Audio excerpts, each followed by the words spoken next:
Shavua Tov, welcome to this week's Pirkei Avot Shir. We're carrying on in the first Mishnah in Pirkei Avot. So we told about Moshe passing down the Torah, and we said that the Anshe Knesset Gedola, the people of the Great Assembly, said three things. So I'd like to focus on the final of those three statements.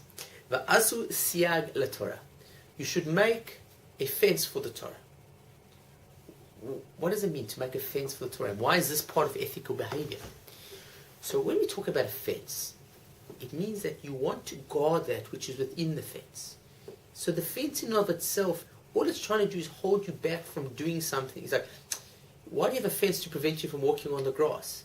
It's not that the fence is the problem. The grass is the problem. You're protecting the grass from you walking on it. That's why we have the fence. That is what the Torah says. It is crucial. If you want to keep the tenets of Torah, if you want to keep values, if you want to keep them, you have to make sure you're protecting yourself one step more removed than the actual prohibition. So, like, if you're an alcoholic, he would say the fence would be, don't go to a bar. Because you say, I'll go to the bar and I won't drink. No, because when you get to the bar, the temptation to drink is too strong. Don't even go to a bar. And so on and so forth. That if we have to figure out in the areas of character development, stay away from things.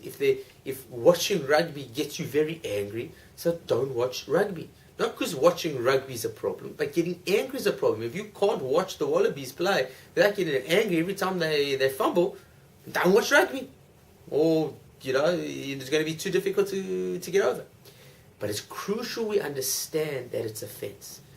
The rabbis teach us that this was a big mistake that Adam made in the Garden of Eden. So if you see the story, it goes that Adam is told by Hashem, you're not allowed to eat from the fruit.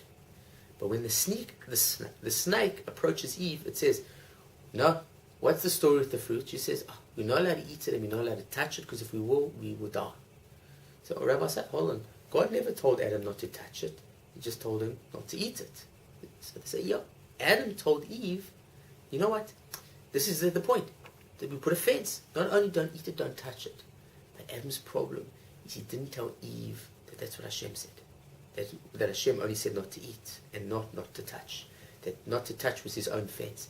And the problem with that is when the snake then, according to the Midrash, pushes Eve into the fruit and she touches the fruit. Nothing happens.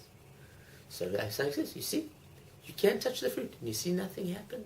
So you can eat the fruit as well. It's all rubbish. It's all rubbish. So when we don't understand that distinction between the fence and the prohibition or the thing that we're trying to avoid, so that's when things like what happened in the Garden of Eden happened. So we need to understand our parameters in social relationships as well as personal character growth. What is your weakness?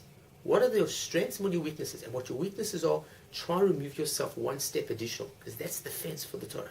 To make sure that if you find yourself in certain situations, find it very, very difficult to get along with people, you need to try and avoid those situations as much as possible.